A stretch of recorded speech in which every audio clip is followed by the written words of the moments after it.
Kahit hindi mo sila personalin, pag gumawa ka ng tama, lahat ng gumagawa ng mali, masasagasaan mo. Ang love ng mundo, ganito. Nakahiga siya sa train, hinahatak mo. Ayoko! Gusto ko dito, may darating na train. Hindi!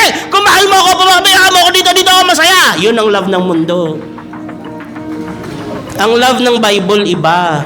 Nakita mo, paparating yung truck. Sinasabi mo, may truck. Di ka niya marinig. Ang gagawin mo, babalyahin mo siya para hindi siya mamatay.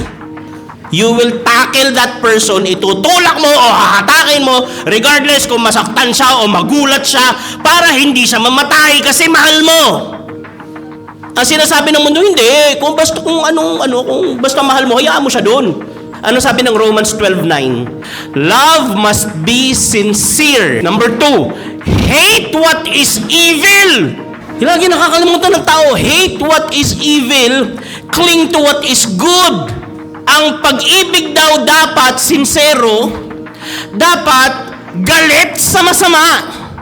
So kung yung minamahal mo, may masamang ginagawa o may masamang nangyayari sa kanya, hindi mo pwede sasabihin, hayaan mo, dun siya masaya eh. Love must be sincere, hate what is evil, cling to what is good. Micah 6:8, I have shown you, O man, what is good. Do justly, justice, love mercy, love and mercy. Walk humbly before your God, humility. Ano ibig sabihin yan? Hindi mo pwedeng i-separate yung love and mercy sa justice. Hindi pwede. Kung wala kang sense of justice, anak mo, dahil love mo, lahat ng luho, binigay mo lahat ng gusto, inuuhan mo, hindi mo dinidisiplina, hindi yung totoong pagmamahal. Katamaran yun. Iniwan mo sa iPad, iniwan mo sa iPhone, iniwan mo sa YouTube, tapos nagtataka ka ba't hindi mo kinala, pinalaki ng ibang tao. Pinapalaki ng ibang tao yung pag nanood ka ng YouTube, pinapalaki ng vlogger yung anak mo eh, tapos di mo kilala yung vlogger. Tapos nagtataka ka, iba na ugali niya. Walk humbly before your God. Humility. Ano ibig sabihin? Pag Christian ka na po, ganito mahalin ang Diyos. Ha? Kasi hindi mo pwede mahalin yung sarili mo at ibang tao kung hindi mo muna mamahalin ang Diyos eh. Ganito mahalin ang Diyos. Okay?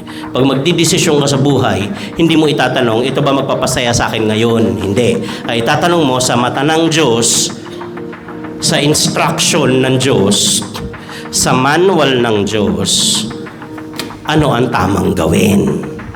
Pag sa mata ng Diyos, tama yung gagawin mo, kahit may masasaktan sa gilid-gilid na di mo naman sinasadya, gawin mo.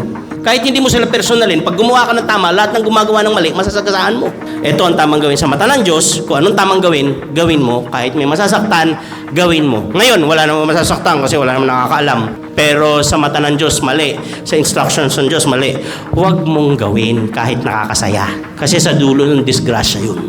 Pero ang pagsunod sa Diyos, kahit mahirap ngayon, nasa dulo nun yung totoong kaligayahan na hindi kayang agawin ng mundo.